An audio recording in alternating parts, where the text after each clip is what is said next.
because if I have my mic on, then maybe you can hear me. Yeah, good idea. Okay, so the mic's on, everything else is off. Got a live stream going in 2 locations this morning uh, on Facebook and on YouTube.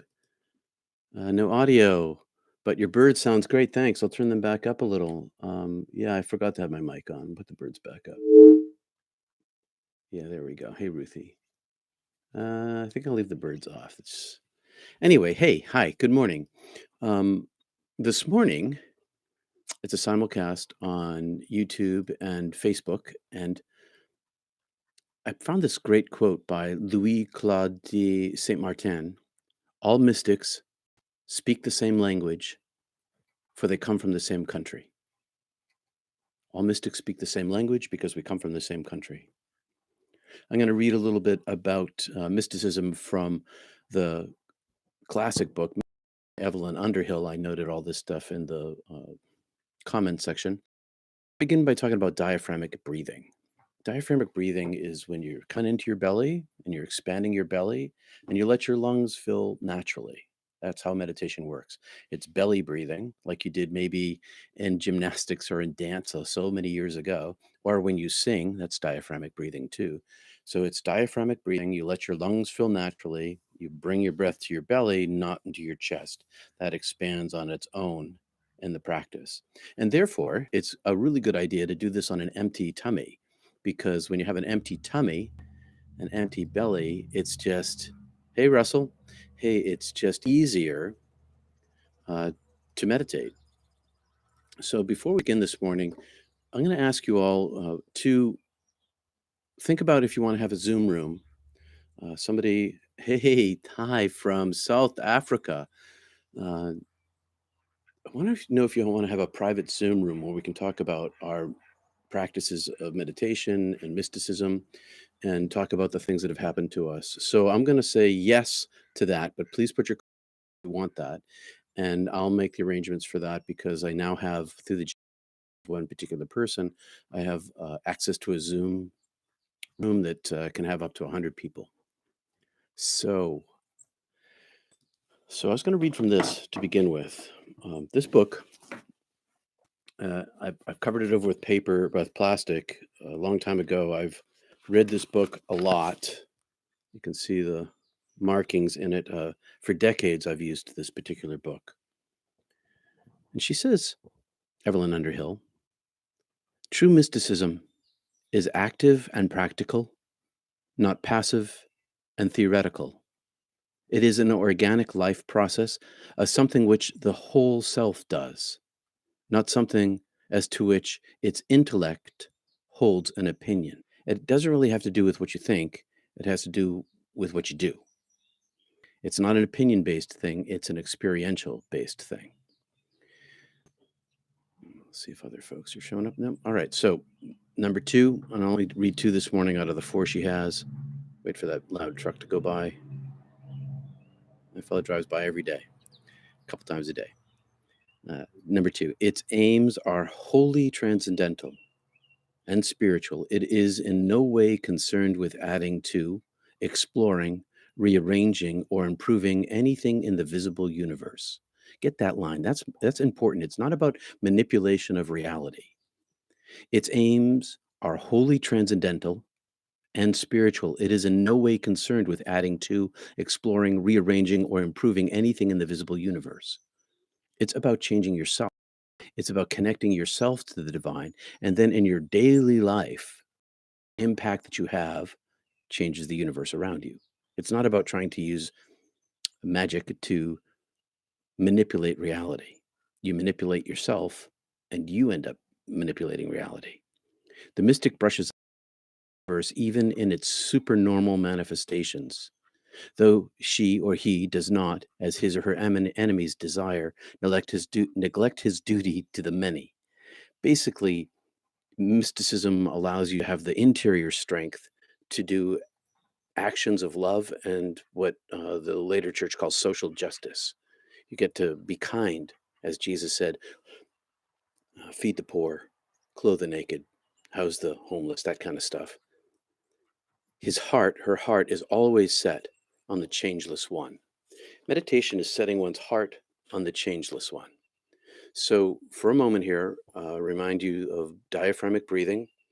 I'll remind you that you're sitting in a darkened space. Your phone is off, which I did not do. I'm breaking my own rule here. My phone is off. The room is dark. Your eyes are shut. You're sitting in a straight back chair or in a Zen style, or you're lying in Shavasana or something like that. Hands on your lap. Your eyes are closed. Your diaphragmic breathing. Hey, Anne from Arundel, right across the way from me on the compass point. Take off my glasses so you can see my eyes. You're sitting in your room, your straight back chair, or you're kneeling, or you're in Shavasana, and your eyes are closed. Your back is straight. You're not using your muscles to hold yourself up. Your body structure is doing that for you. Your hands are calm. Your feet are relaxed. Your eyes are closed. We're going to begin with a little bit of body meditation as we move into our prayer word, which is generally a best used a single word that aims the soul at the heart and the heart at God. So here we go. You close your eyes. I'll close mine with you. Take a little breath. Breathe it out.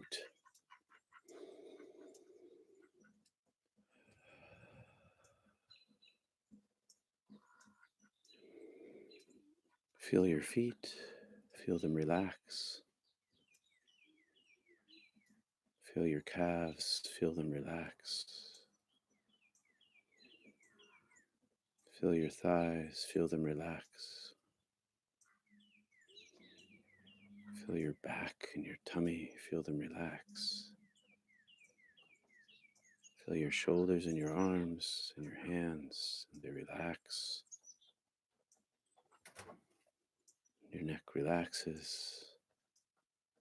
And breathing nasally, begin your chant and return to your chant every time your mind wanders. Return to your mantra every time your mind wanders.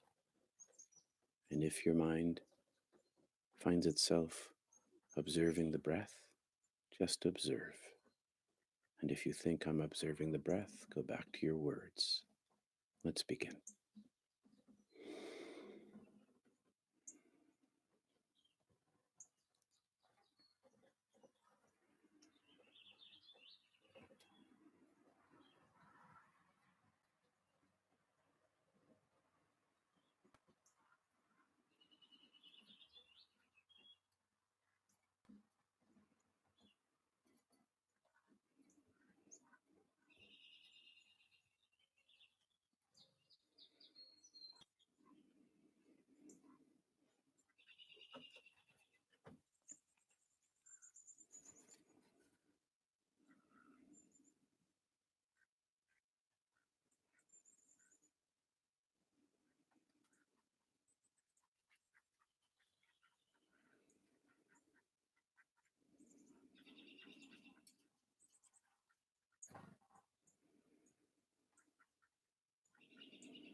Time to slowly open your eyes.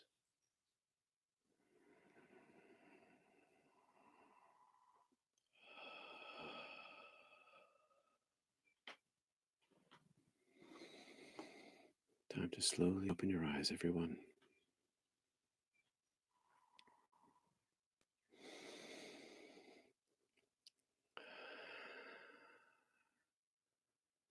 Good morning, Pat Lee. Hi, Karen Elise. Hi, Katie. Hi, Kelly. And Anne again. Yes to the Zoom room. Some of you say I'll make a note for all of you people over in the YouTube end of things.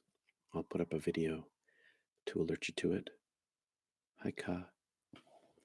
And I'll probably next week we'll put together a Zoom link so your world, your questions, your experiences. I was going to mention this morning the wandering mind. Hi, Pat. I'm glad to hear it was calming. The wandering mind, it always takes me a few minutes to calm my mind down when I begin my meditation. My mind, like your mind, always wants to run around and think its thoughts. Doesn't like it when I try to control it or stop it. So it takes a few minutes, and in the middle of it, thoughts of drifting into useless dreams today, then pulling back, says Russell. That's what I'm talking about. You pull back. Your mind wanders off. My mind wanders off. I pull it back. I pull it back. I pull it back. Hey, Thai Venzel. Yeah. Heart in your palm. That's a real thing, by the way. We can talk about that someday. In that Zoom room, we can talk about such a thing as that. Whenever the mind wanders off, maybe you didn't get enough sleep last night, maybe you didn't have your coffee this morning, maybe there are stresses that are pressing upon you, just bring it back. Don't stress about the wandering mind. Just keep bringing it back over and over. Oh, and Pat says yes to the Zoom room. Great. Um, well, small group this morning. Glad you came. Any more comments? I'll be back on Monday, same place on live YouTube and over on my personal wall on Facebook. I think we get more people on my personal wall than my off have our conversation after this ends. And I'll see you on Sunday for a little Sunday spirituality, do a little reading, do a little talking, um, and have a conversation. And maybe, at some point we'll try to make that into hello, Martin. We'll make that into a Zoom kind of situation too. Beautiful. Thank you, Sid Russell. Thanks, Russell. All right, everybody. Peace, love. Yeah, I'm recovering. That's all. Hi, Peter. You may have covered this at one time, but I probably missed it. How do you pick a word on meditation? I can't seem to decide on one. Before we go, um, to pick a word that has meaning to you, a single word, experiment with a group of words over a period of time if you want to. I started out with 77. I started out with the number 6. I switched to the number 1. And by the time I was a sophomore in college, I'd picked up the Jesus prayer. And I've been chanting that one ever since. Pick a word that, and I picked the Jesus prayer, just so you know, as a nod to my Orthodox upbringing, most popular prayer in Eastern Orthodoxy. And it's a meditative, it's a form of meditation to repeat that name over and over again. Pick a word like love or hope or joy or beauty or oneness or light or something that a word that connects you to the source of all, that connects you to the divine and to the divine, holy. Um, and if you want to poke around a little bit and try a bunch of different words, that's all right. Eventually land on a single word because there are advantages to a singular word use, including burning it into the back of your head so that it's always running back there. You say it a million times in your life or 10,000 times over and over again. It burns a loop in the back of your head. I don't know what your background is, uh, Kristen Kirby, but maybe whatever sort of faith upbringing, uh, whatever that happens to be, something that touched you when you were young that stuck with you, that might be a good place to look as well. If you didn't have some sort of faith upbringing, um, and there's no cultural heritage for you, maybe pick a word that, like love, that has meaning to your heart. If that helps, let me know. If it doesn't help, let me know. We're all trying to figure this stuff out together. So, once more, any more comments? I'll talk to y'all later. I'll see you Sunday. Oh, one more. Russell says, tried a mental image of Christ at the weekend instead of a word that was interesting and very powerful, but I'll work in the word. Yes, so the imagination, and I believe it's Teresa of Avila recommends against using the imagination of an image. And the only reason why is because it can become idolatrized. And you don't really know what the image of Christ is. The whole idea is to get the mind out of the way. That's not to say that it doesn't work. People stare at candle flames, people listen to music, all those things work. They're all powerful. The idea is to get all imagination, all language, all self-reflection out of the way. And the thing that everything we tell ourselves about who we are is in language. Everything is. That's how we talk to ourselves. And so the thing that runs in our head all the time is language. And the idea is to control language using language. Images work and they're beautiful and they're powerful. There are lots of forms of meditation. The advantage of a word is that you're using the very tool that's getting in your way against itself. And the other thing is that you can't imagine God, no matter how hard you try. You try, you can't. No one can. That's the deal. Mountain over and over again. There's lots of ways to meditate. I use two techniques. I use the word technique in my sitting, and I use the technique in my yoga. Um, Both work. So I'm not going to tell you not to do it, Russell, but it has its limitations. Uh, Great, Kristen Kirby. Thank you so much. I love you. I love you too. Um, Whoa, hey, dropping my glasses. Any other comments you guys want to say, or otherwise, I'll see you Sunday morning, Eastern Standard Time, 9:30 a.m. I think is what I said, and that's kind of developing too. All of this is developing. I'm trying to help everyone learn peace and access the holy and the divine in their personal lives. Trying to move people away from the idea that the revelation of God has ceased. God's revelation happens inside us every time we're touched by the holy. That's what knowing is all about. That's what mysticism is all about. Trying to encourage that, and I'm also trying to utilize the Christian tradition as a lever toward creating an opportunity to do that. So you all know that I'm ordained in the United Church of Christ, and I come from a Christian background, and that was a limit in my near-death experience. And when I came back, I chose it as a cultural construct in order to used tools that were available to find access to the holy. All of religion drops away. There was no religion in heaven. God had no religion. God was love, is love, and more. That's just a metaphor. So anyway, that's why I use the Jesus prayer, and that's why it works for me. Sunday, let me know if this works for you. Let me know if it doesn't. And I'll post up something about the Zoom room. All right. Peace and love. Talk to you later. Bye.